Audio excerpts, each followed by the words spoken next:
this is the pizza here, and I am back for some more All Odds.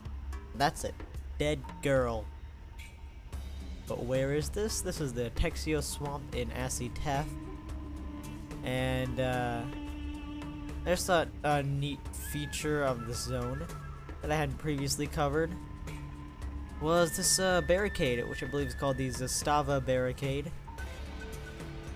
Everything in this game has a suitably Russian name because it is made by a Russian company. And the League and the Empire, either one can control this barricade, and it basically allows easy access into Eljun if you don't have the teleport. Well, I guess it allows easy access into the Eljun Bazaar as well.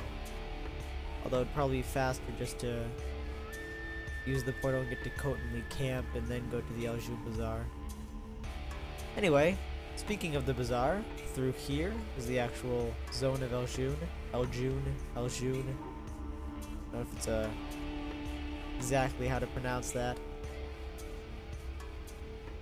And this is the first neutral area in the game where the League and the Empire coexist to sell goods.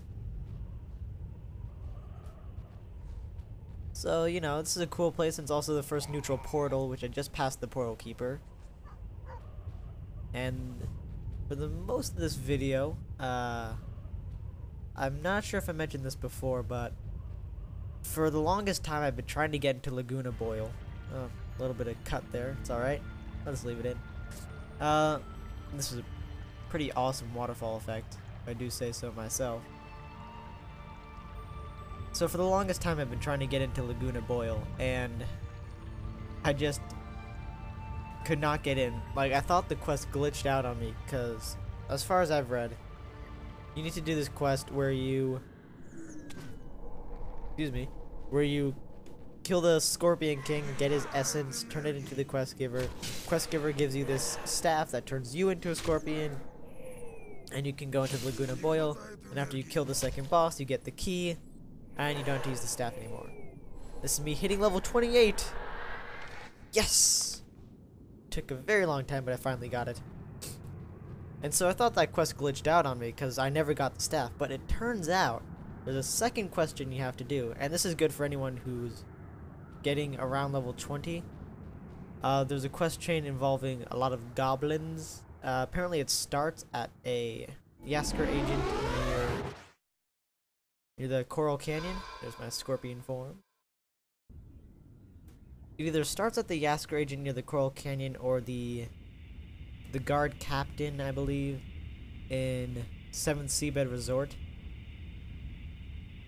It involves going to the goblin camp, finding hidden plans, killing 12 goblin whatever and 8 goblin whatever else. And so I went into this instance without my incense on, and this was my first time in here as well. So if you've never played this game, or if you know, just like watching the videos, incense is like crack. You need it, you must have it, but you wish you didn't need it. Incense is basically, well, I say I didn't have my incense on, but I basically didn't have my patron's blessing on. It's the official name. You use incense to get the patron's blessing most of the time. And basically what it does is, after you've prayed to your patron, you get a bonus, which in my case is a plus 150 damage bonus and plus 150 healing bonus. Plus a, and here's a seamless edit to the end of the battle because it took a little while to kill this first boss, mainly because I didn't have the incense on. And I used the vicious spin trying to finish him off with that, but didn't work. It's only rank 1. So I kill him. Of course I don't get any loot, I'm too high level. So the incense, it also gives me a plus 27 bonus to luck right now. Because if you have some low luck, you'll deal a whole crap load of glancing blows, and that's just horrible. Because glancing blows, they basically just completely destroy any advantage that would have been given by any strength or damage bonuses or whatever. So try to keep your Lux. I try to keep my Lux so my glancing blows are at least below 15%. I try to keep them below 10, but it doesn't always happen. And here I just get completely murdered. I didn't know that pull of one giant group, including the second boss.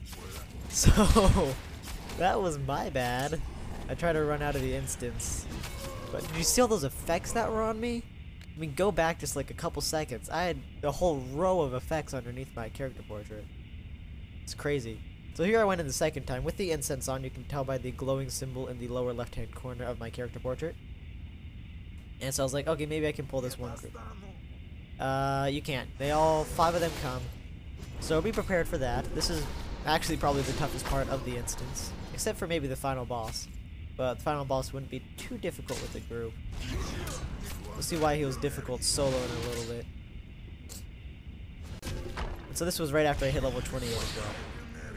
So I take out these guys, you can see how much of a difference the incense makes. And also, take these guys out before you pull all the levers to shut off the generators. The way this instance works is you pull all these you pull all these levers to shut off generators. Then once you shut off all the generators, you will open up the... Here's me killing that guy again. Once again, showing the difference incense makes. Once you pull all the levers, you will open the gate that those 5 guards were standing in front of, and it will also spawn the second boss at that gate. So in here, I've already pulled all the levers, and the last time, since the 5 guards were still there, these guys weren't attacking, but if you already killed the 5 guards, these Yasker Hawk guys will come out and attack, and will distract the boss for a little bit, and, you know, do a little bit of damage. Not much, but if it's a relatively, you know, balanced group for this instance, then that could make quite a bit of difference. So there I waited till he was done with whatever that AoE attack was, because I could see him spinning around it. As anyone knows, if a boss is spinning around in a circle, he's doing an AoE attack, especially when there's red lines coming out of his sword. So now it's just me versus this boss, and there's that AoE attack again. I can't really see what it's called. You can, that's another thing I really like about this add-on with the damage. You can actually see the name of the skills. So I just like to know what skill's being used against me. And also, I don't know, I just like the way the text floats out like that. It's kind of cool. And you see I have well, maybe not, because the friggin' skill text covers up everything. What I usually do with my skills is I do 1 through 6, I use hotkeys, and then I click the other side. It's just easier for me than reaching across the keyboard because I'm lazy. So here I kill the second boss, get my only loot in the dungeon, which is the key, jump around a bit, misspell dance, and then I realize I got business to do, man. Victor Corleone needs to go down. Which, that's a very nice touch, naming the mafia boss Victor Corleone. Mikhail Corleone was in the 7th Seabed Resort. So you can bypass pretty much all these guys. I'm not really sure why they have so many people here. I'm not even sure what this Seabed Resort's really for. So here's the final boss. He's in this little factory warehouse, sitting on top of that catwalk. And so, you know, I'm just like, this is gonna be easy. And make sure you have a psi emitter. Make sure everyone in your group has a psi emitter, which you can get from Mikhail Corleone inside the 7th Seabed Resort. The psi emitter, if you don't use it, he is invincible.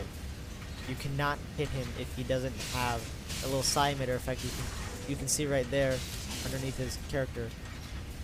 If he doesn't have that on, he's invincible. And the thing is, the cooldown on the psi emitter is longer than the effect of the psi emitter.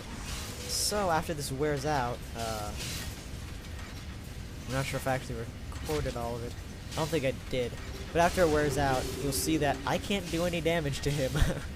And also, don't try to use any stuns against the bosses. It doesn't work. I tried using Bash once, and then I was like, wait a sec, I just wasted perfectly good DPS that could have been done with Agonizing Strike. So there the psi emitter effect wore off, and I can't do any damage. Go figure. So I was sitting here swinging at him for the longest time thinking, why won't he die? Before I finally realized, oh, right. And another one of his interesting abilities, which I'm not sure if he would spread this out among group members or not, but he has one ability that every time you cast a spell, I tried to use Martyr's Salvation here, which to no avail. It doesn't seem to work in combat for me. I saw him using it, tried to copy it. So it increases your cooldown time by 100%, and there's Victor Corleone going down. It increases your cooldown time by 100%, and whenever you cast a spell, it casts fear on you. So that's something to watch out for. May cause you to not spam spells as much. I am running out of time here, so I'm just gonna loop this last video clip. So yeah, it was a pretty interesting boss fight.